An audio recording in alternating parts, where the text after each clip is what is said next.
The Army doesn't like more than one disaster in a day. Looks bad in the newspapers and upset civilians at their breakfast.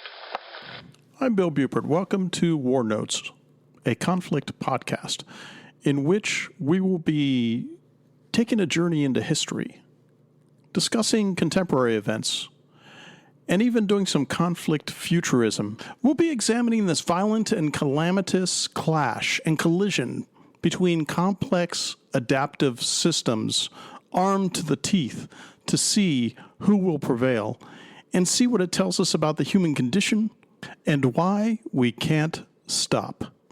Hello and welcome to episode 16, Fixing Fight Club Just Say No to NATO, Part 2 on the WarNotes, a conflict podcast.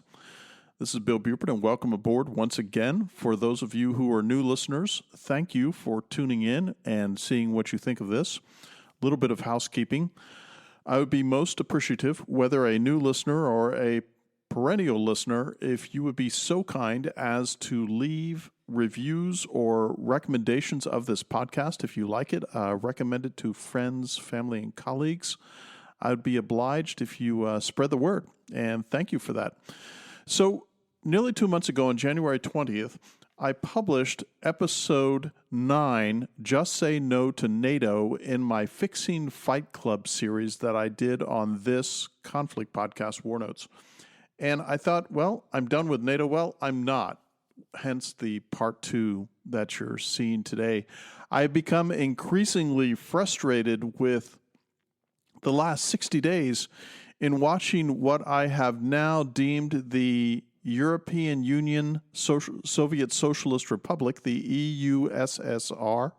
I will be employing that term until constituent states break apart, countries, the 31, 32 countries in NATO and the EU, as we speak, secede and balkanize and get away from this demon in Brussels that has turned into a warmongering institution of the first order with its military arm, the North Atlantic Treaty Organization, of which America has the misfortune of remaining a signatory.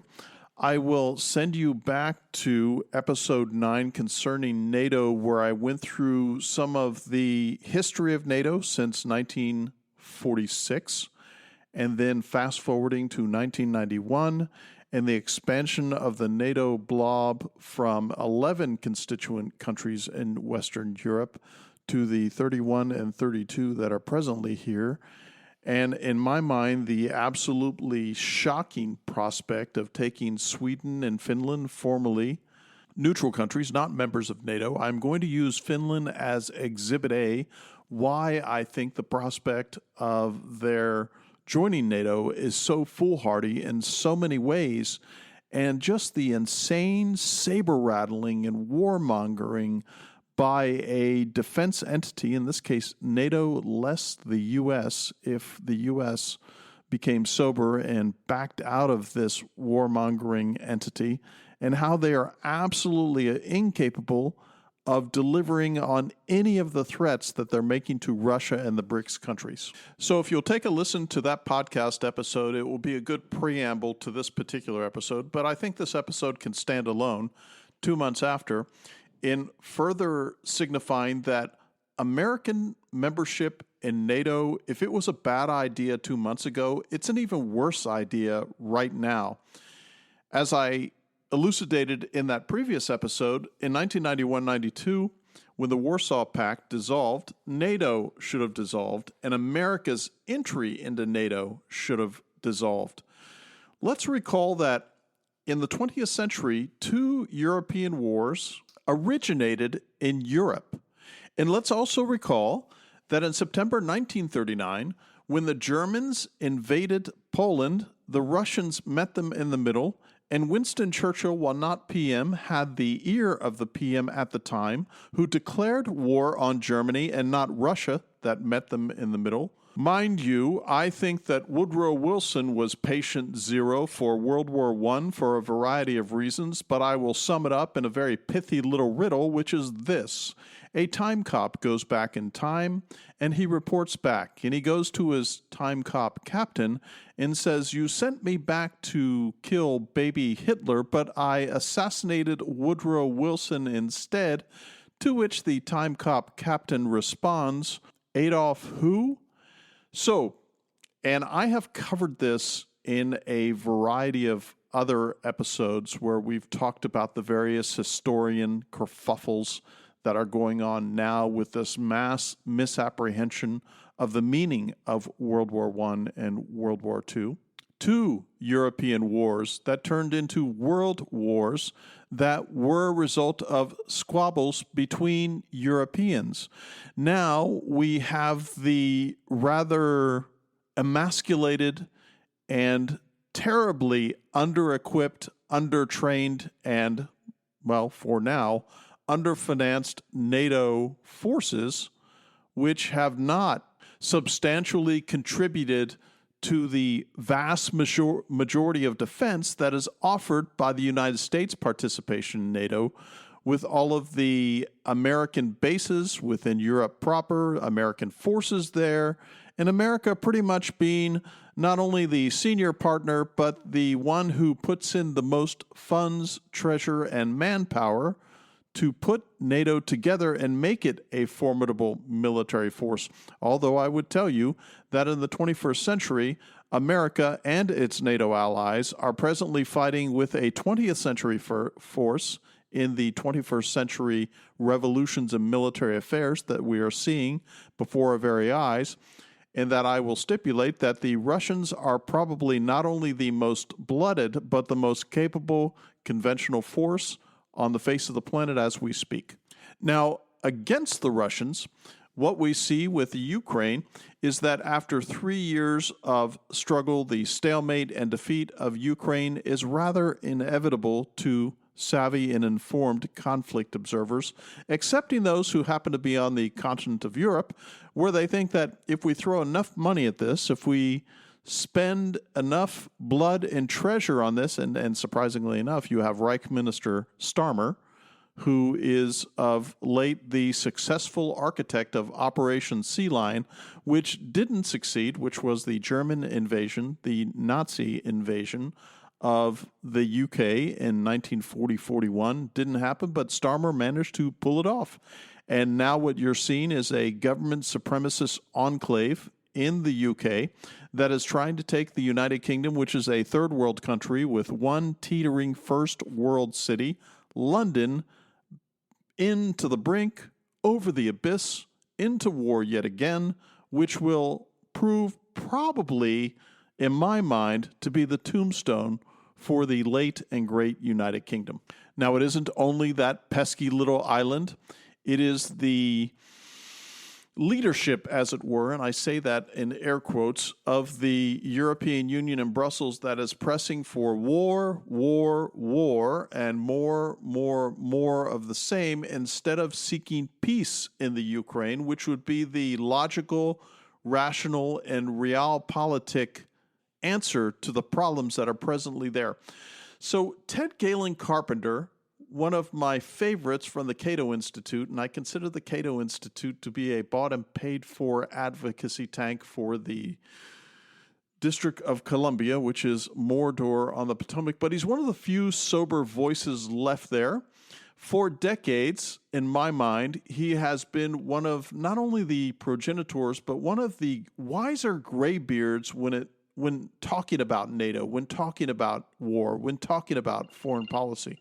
So despite this being from over a year ago, and I will post the article link in the show notes so that you can go there yourself, quote, U.S. leaders and their media allies have fostered numerous self-serving myths about the war in Ukraine. One myth is that Russia's February 2022 invasion of Ukraine was entirely unprovoked, since NATO's expansion to Russia's border was not a hostile act. Another fable is that Ukraine is a freedom-loving democracy. Still another is that the Russian-Ukraine war is not merely an ugly turf war between two corrupt, autocratic regimes, but it is instead part of an existential global struggle between democracy and authoritarianism. Failure to sustain democratic, in air quotes, Ukraine, the story goes, would jeopardize the entire rules-based international order.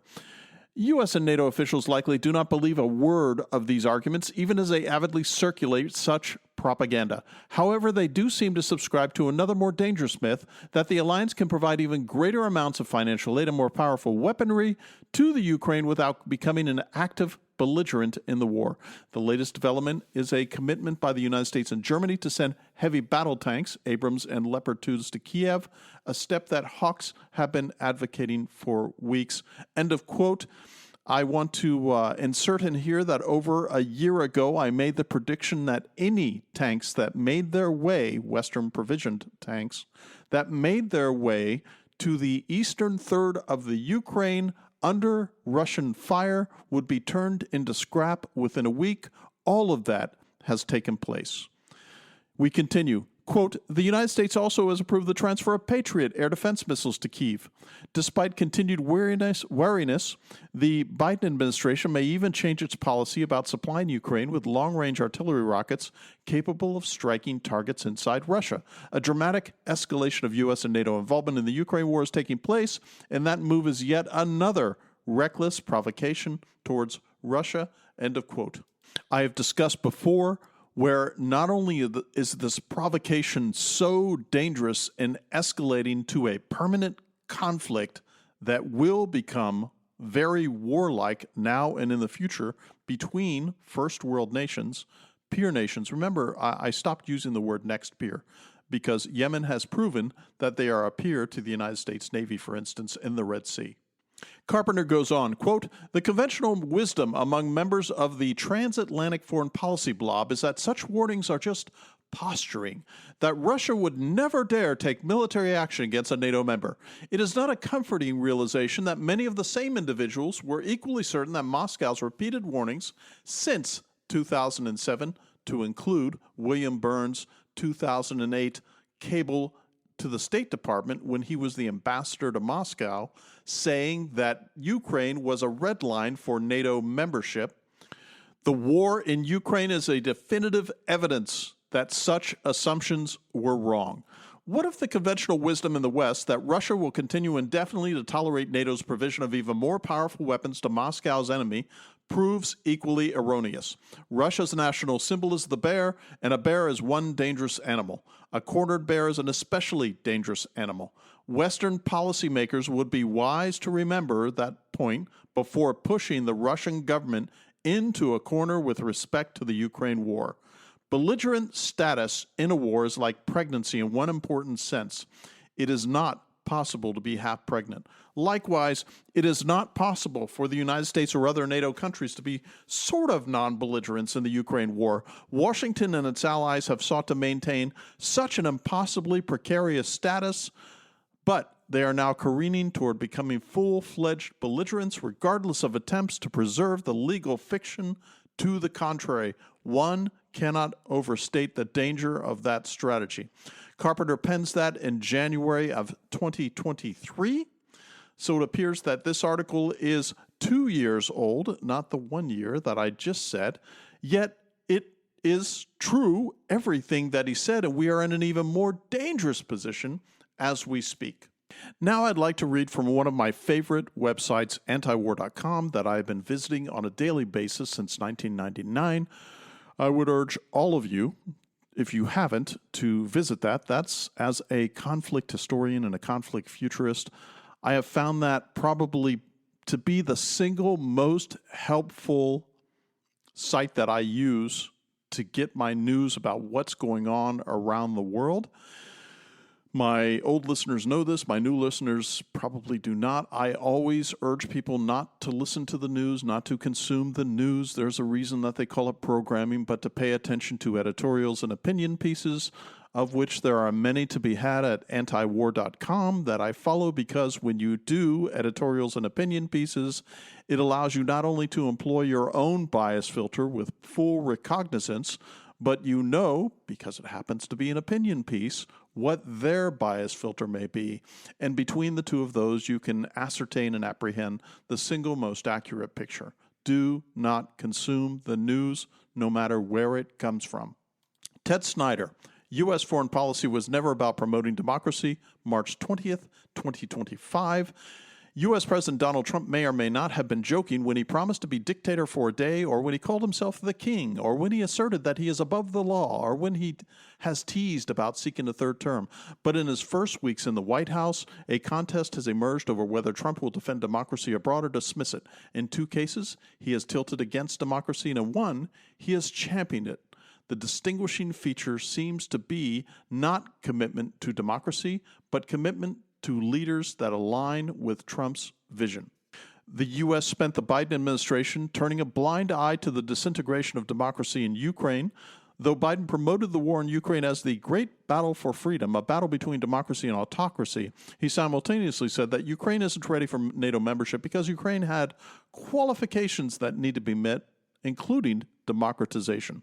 Ukraine's president, Zelensky, has signed legislation that banned opposition parties, limited freedom of the press and of free speech, and limited religious freedom and linguistic and cultural rights. But Trump has taken America from spectator to participant by interfering in Ukrainian politics. According to U.S. officials, Trump has made it clear to his team that he wants Zelensky to make some movement towards elections in Ukraine and possibly towards stepping down as his country's leader. And he is doing more than just talking to his team. Members of his team have held secret discussions with some of Kyiv's top political opponents to Zelensky, and it is not just because Trump feels that the elections in Ukraine are overdue. The talks have not been about holding quick presidential elections, and because Trump aides are confident that Zelensky would lose in a vote, those discussions focus on the possibility of removing Zelensky, end of quote. Now, what Snyder is apprehending here is what is referred to in the old school as realpolitik. Kissinger was a big champion of this during his decades being an advisor to probably 8 or 9 presidents during his entire long life here in America. Some of it good advice, most of it bad advice. Realpolitik means that you are trying to do something that is in the national self-interest. Now, there's a fellow by the name of Georgescu in Romania. He has just been arrested. Well, not just. November 2024, Kalin Georgescu in Romania, described as Moscow-friendly, European Union unfriendly, and as a NATO critic. To take from Snyder's article, in December, quote, in December, the Romanian courts annulled his victory, citing evidence-free and remarkably weak claims of Russian interference in support of his campaign, and canceled the second-round runoff vote. Georgescu was then arrested, again on evidence-free or unclear charges for, quote, incitement to actions against the constitutional order, the communication of false information, and involvement in the establishment of an organization with a fascist, racist, or xenophobic character. On March 9th, Romania's Central Electoral Bureau rendered its decision to block Georgescu from participating in Romania's election, ironically on the grounds that he violated the very obligation to defend democracy. 2 days later, Georgescu lost his final approval as Romania's constitutional court unanimously ruled against him. End of quote. There was tremendous pressure from Brussels and the EU as they have levied against the allegedly right-wing parties in Germany like the AfD to not win elections because it does not conform to what Brussels wishes to do. Now, Georgescu may also align more neatly with Trump's worldview, and while the EU has done nothing to defend Romania's democracy, the Trump administration this time has. At the same Munich Security Conference that Vance seemingly interfered in Germany's democracy, he came to the defense of Romania, saying that Romania straight up canceled the results of a presidential election based on the flimsy suspicions of an intelligence agency and enormous pressure from its continental neighbors. He concludes, Biden was an ideological cold warrior who presented the facade of a foreign policy based on democracy versus autocracy. Trump is transactional pragmatist. He's a transactional pragmatist who has ripped away the facade and appears to interfere in democracy or defend it in pursuit of partners who advance not the American ideal of democracy, but American interest. End of quote. Now, I don't know if Snyder is tongue-in-cheek in here or not, but the recent demolition of the United States Agency for International Development, and then, of course, its concomitant tentacled enclaves in the National Endowment for Democracy, the Peace Institute, and all the rest of them, they have been using clandestine and covert and color revolution means planet-wide for the last probably 3 generations to significantly increase America's secret or not so secret involvement in shifting elections, shifting political outcomes and such. What Trump has done is he sort of ripped the Band-Aid off of that and taken it out of the shadows, and now in practicing a realpolitik, he is by extension making sure that those things that are good for America's self-interest are advanced instead of those things that are good for the, quote, international rules-based order. In case you haven't noticed, we've all been living in the Truman Show when it comes to American foreign policy. And now all of a sudden, we're finding out otherwise. So what we have here is not only a dysfunctional realpolitik and international rules-based order that constantly seems to plug and champion war at every turn that it can, but also we've discovered that intelligence agencies across the West have been using this as a means to create, out of whole cloth, casus belli for creating wars in the first place.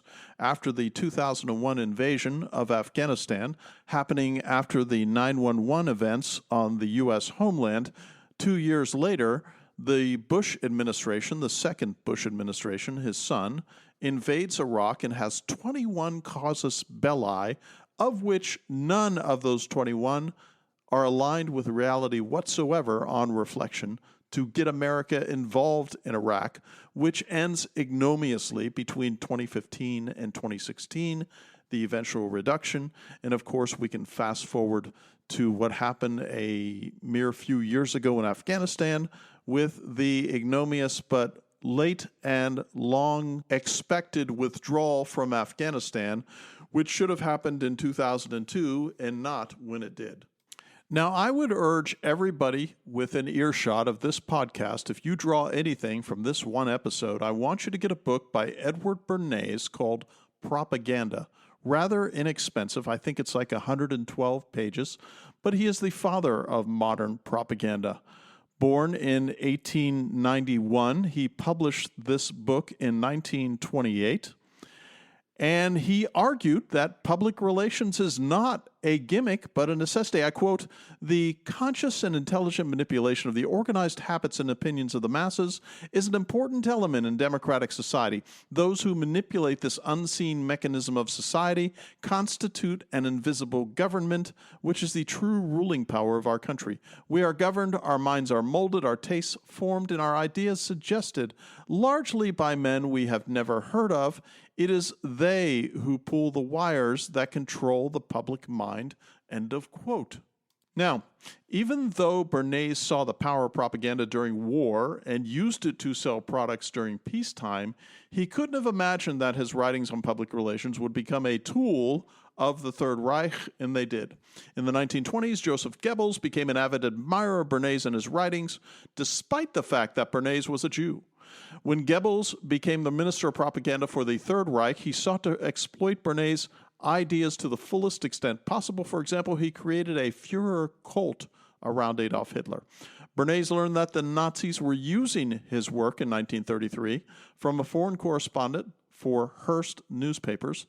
He later recounted in his 1965 autobiography, quote, "They were using my books as a basis for a destructive campaign against the Jews of Germany. This shocked me, but I knew any human activity can be used for social purposes or misused for antisocial ones," end of quote. I highly recommend that you consider anything that you hear from the megaphones in the public space, whether they come from the government, corporations, or institutions of education, whatever the case may be, know that this kind of conscious and unconscious manipulation of your perception and apprehension of the world takes place in a very deliberate fashion.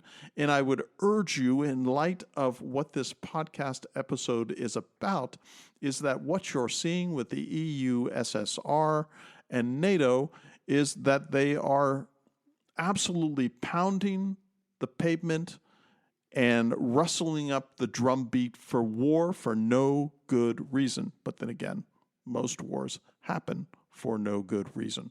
If you take anything away from this episode, please, by the gods, get that book by Bernays, 112 pages, like I said. Read it. Maybe you can find a shorter version of it that you can use to apprehend what it's all about. And you will know how you are being played on a consistent basis, both publicly, government, privately, corporations, maybe even friends, family, colleagues, are unconsciously employing white or black propaganda means to insinuate in your mind viruses and mind worms that have you marching to the drumbeat of war in this case. Now, I had mentioned at the beginning of this episode, Finland and Sweden have gotten rid of their former neutrality, in that here we find them also beating the drumbeat for war. Now, I wanted to examine Finland as Exhibit A of why all of this on the part of the EU, SSR, and NATO is so ill-founded, and none of this will end well for Europe, and none of it will end well for the U.S. if it participates in these extraordinarily irrational and jingoistic policies that we're presently seeing emanating from the continent. We are going to examine Finland, by the way. For about 100 years, Sweden was a superpower back in the day, until the 18th century. Finland was never a superpower. Finland has always been a tiny country. When I say tiny country, I don't mean the size of the landscape, I mean the population. Presently, Finland has 5.5 million people in residence on their soil, and they just so happen to have a 1,340-kilometer border with Russia, the largest border with Russia now, with their entry into NATO, of any NATO country. Now, I'm not going to bore you, because of the brevity of the podcast episode, with a lot of the specifics of what the Finns have been up to in the past century and what their martial prowess is. Some of you may have seen a film that I enjoyed immensely called Sisu, about a Finn fighting the Germans apparently on their way out of the country of Finland in 1944 and 45, where they laid waste to significant parts of the Finnish countryside on their return journey and retreat to escape the Russian advance that was progressing rather well by that time in 1944 and 1945. What you had was several components of this conflict. I will leave several book recommendations about the various Finnish conflicts that took place during this time, starting in 1939 to 1940, where the Soviet Union at the time, which was allied with Germany in a non-aggression pact, invaded Finland, and the Finns acquitted themselves by every measure extraordinarily well.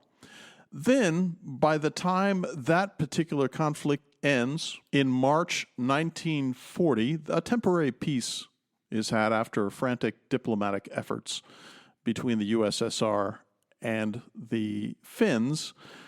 The Finns then ally themselves, not formally, but ally themselves nonetheless with the Germans, and then even participating in the Battle of Stalingrad as Axis troops.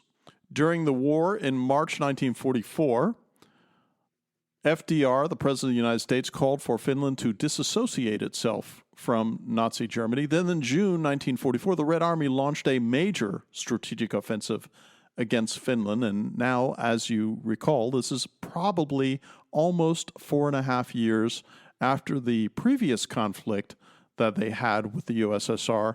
And this did not go well for them at all.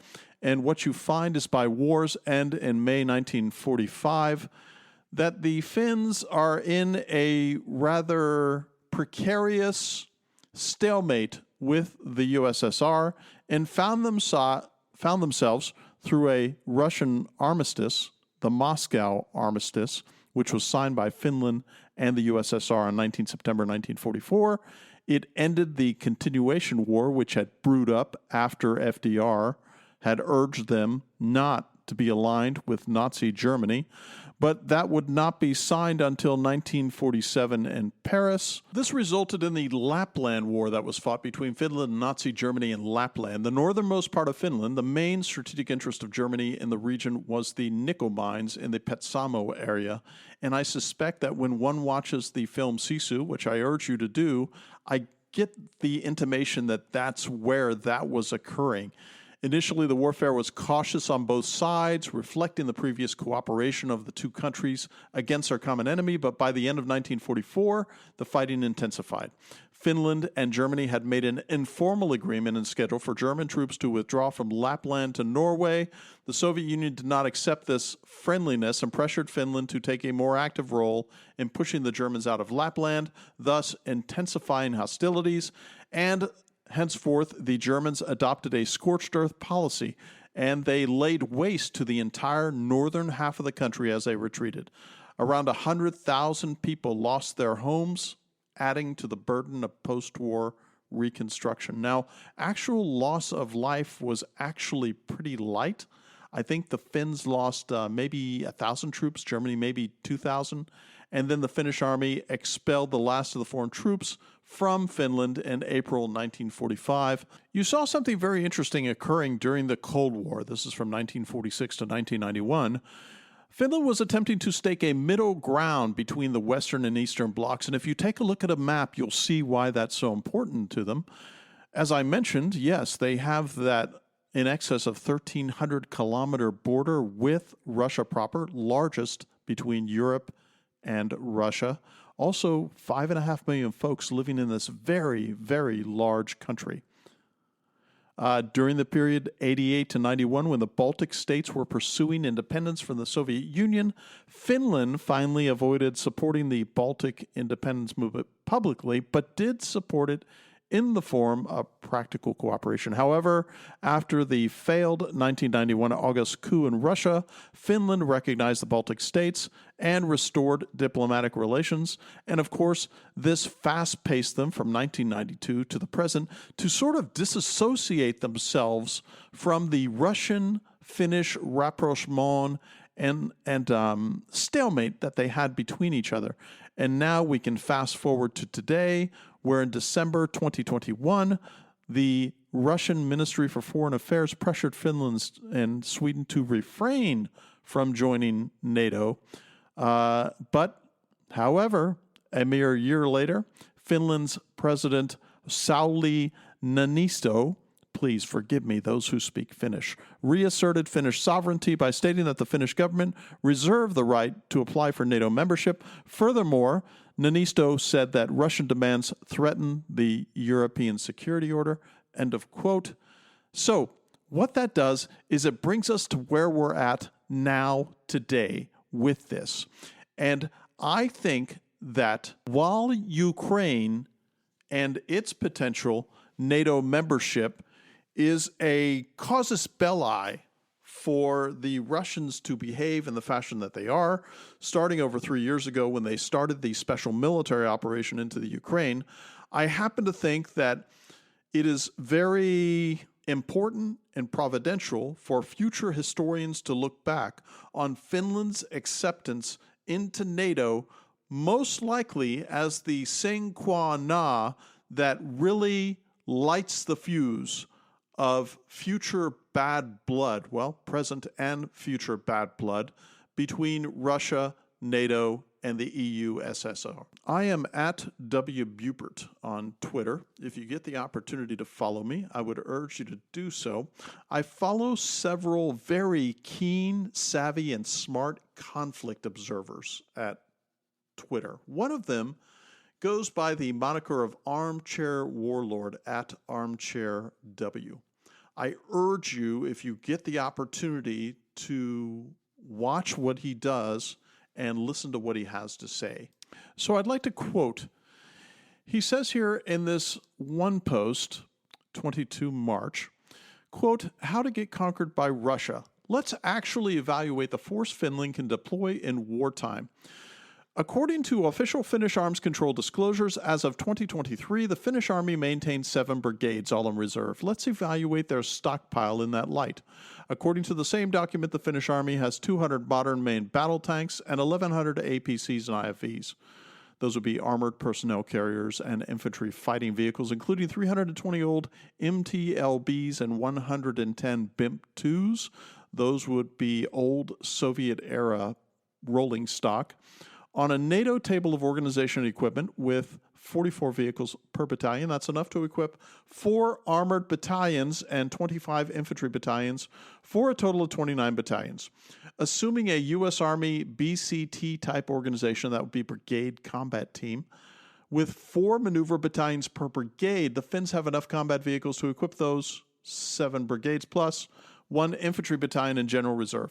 Given the actual structure of the Finnish army, this likely shakes out to 1 armor brigade with 3 tank battalions and 1 mechanized infantry brigade with a tank battalion and 5 motorized infantry brigades with no tanks at all. One of those would be a cavalry squadron in the U.S. Army. Now, going on to Finnish Army artillery is a somewhat more complicated subject, but it appears that they have approximately 220 150 millimeter howitzers between towed and self-propelled units. By the way, those 155s, that would be Western, not Russian era, of which half are L-39s and half are modern L-52s. This is enough to equip 12 artillery battalions, plus an additional 4 rocket and missile battalions. This is a reasonable artillery park to support a core force and above. Core, in this case, would be the amalgamation umbrella organization under which those brigades would operate. The Finns also possess a large number of Soviet 122 millimeter pieces and a handful of 152 millimeter guns, of which an unknown number have been given to Ukraine. The remainders of this stockpile would be the only heavy weaponry available to equip any additional units raised from mobilized reservists. Assuming those donations have been modest, the Finns could equip perhaps 20 additional reserve infantry brigades at a Second World War level with truck transport and a single artillery battalion each. Now, this appears to be the source of the claim that the Finns could mobilize a fairly large army in wartime by relying on their pool of trained reservists. It's worth noting, however, that this is not going to be a good army. It's going to be a force that relies on a defensive front of poorly equipped, poorly supported, middle-aged conscripts dying in enormous numbers under Russian artillery to protect a much smaller elite mobile reserve that is itself only optimistically comparable to any given Russian unit of equivalent size. Now, think the late war AFU with far less ammunition, dodgy supply lines back to NATO, a pre-war drone force, and little ability to reconstitute material losses, which will pile up enormously quickly. End of quote. I want to insert some observations here. Now, when he talks about the artillery pieces that they have, do they have the requisite amount of artillery munitions to maintain the kind of salvos that the Russians are accustomed to? Who knows? We also know, for those of you who have listened to me before and those of you who have not, is that the era of the manned tank, the manned armored personnel vehicle, the manned infantry fighting vehicle are over. Drones have made it so that all of those vehicles, along with all flesh on the battlefield in the next 5 years, are forfeit and will become scrap over time. He continues, quote, now add in the fact that Finland, while heavily propagandized against Russia, is a wealthy democracy and not a totalitarian hellhole like Ukraine. The Finnish government has sold its public on the idea that Finnish forces are qualitatively far superior to the Russians and cannot throw bodies at the problem once it turns out otherwise, at least not without a public outcry. In short, this is a force that is going to get manhandled if it comes to war and as a secondary line of effort for the Russian military, end of quote. I want to tell you that qualitatively and quantitatively, the Finns don't have any ass to make this war count for themselves and to acquit themselves.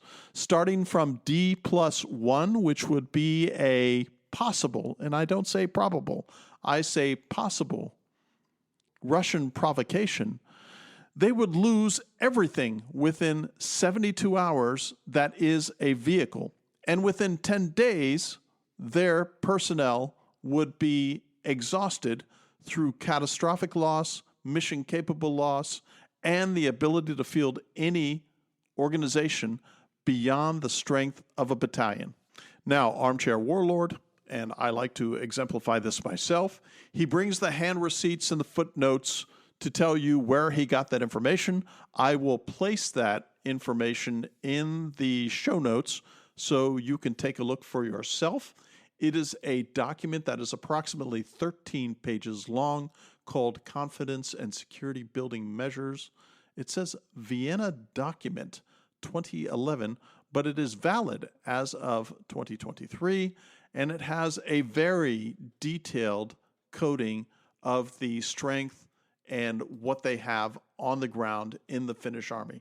Now, many have said, and I have even looked at it myself, that the Finnish armed forces are approximately 50,000 in strength, 18,000 active duty, but I have heard folks say, well, we're Finns, and we can deploy up to 800,000 troops out of a population of 5.5 million. I rather doubt this.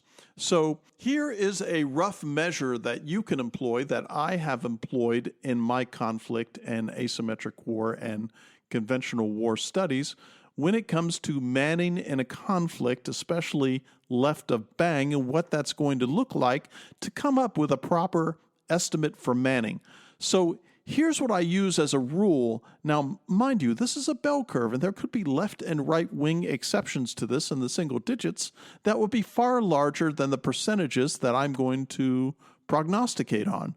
But here's the rule of thumb that one uses as a metric for total number of fighting forces and a lesser number of trigger pullers in said fighting forces because of tooth-to-tail ratios or tail-to-tooth, which would be 10 to 1, which means that for every trigger puller, you're going to need probably, by Western Army standards, about 10 combat service and combat service support entities behind them so that that trigger puller can conduct the fire and maneuver that he would in order to achieve the mission that is given to them to the corps level and below, down to brigades, battalions, companies, platoons, all the way down to squads and fire teams.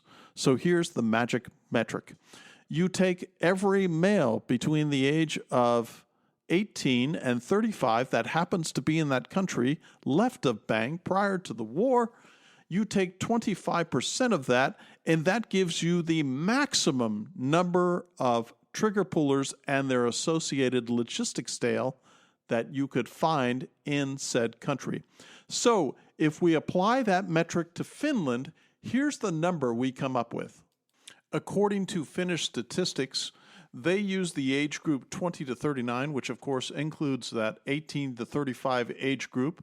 They say that's approximately 1.4 million people.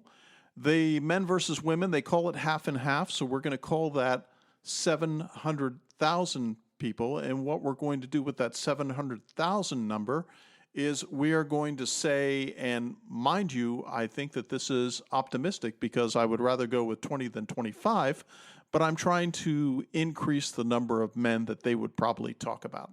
That number would be 175,000 eligible young men, possibly, not probably, possibly eligible to be trigger pullers in combat service and combat service support and logistics personnel to support the push. Now, if we take that 10 to 1 tail-to-tooth ratio with 175,000, what that means is essentially 17,000 to 22,000 total trigger pullers.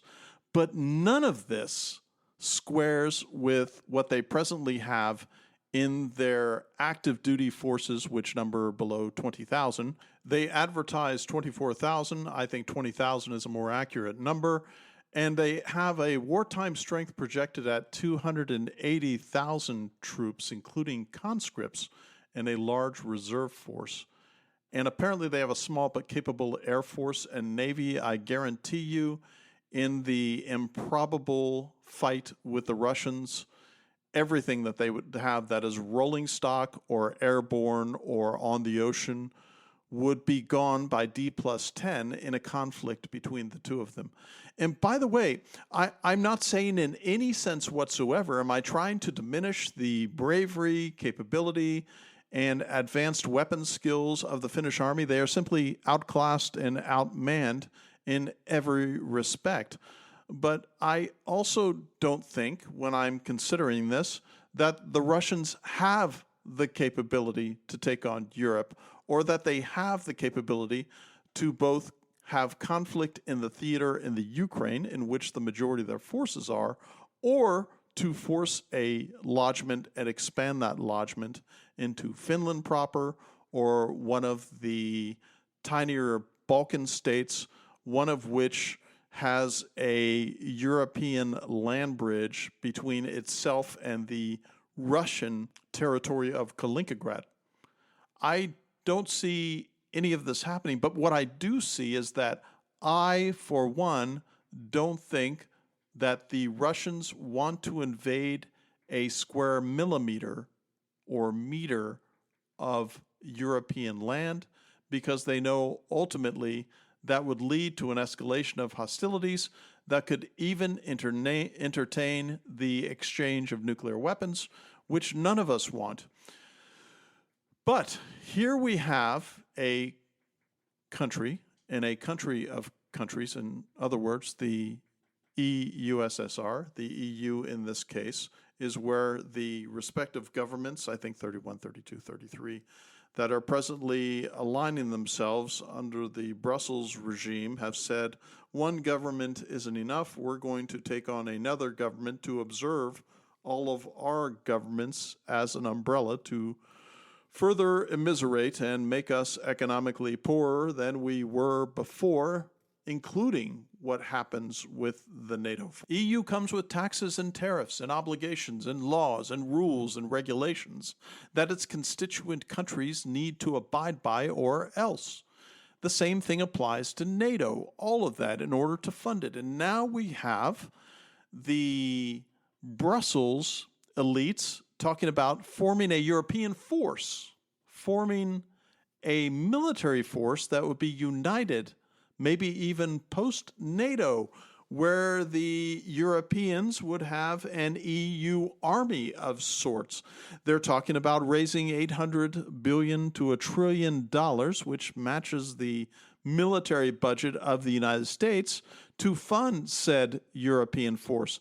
Now, I've talked about NATO not only in that one episode 2 months ago where I asked for the United States to consider and suggested that the administration leave NATO for a lot of reasons, to include the fact that the sooner we get out of there, the better, because then we don't have Americans as tripwires that leads to a greater war, that leads to the third European war in a little under 120 years, something that we should not participate in under any circumstances when peace is an option, and peace is an option across the board for all of this. But under NATO, when it came to interoperability, which is the ability of all of those forces to integrate themselves in a sound fashion so that they would have a unified and unitary mechanism to fight, in the case of the USSR and the Warsaw Pact after World War II through 1989 to 1991, have the ability to fight cohesively. That never occurred prior to the fall of the wall. It certainly started to disintegrate in a bad way after the fall of the wall.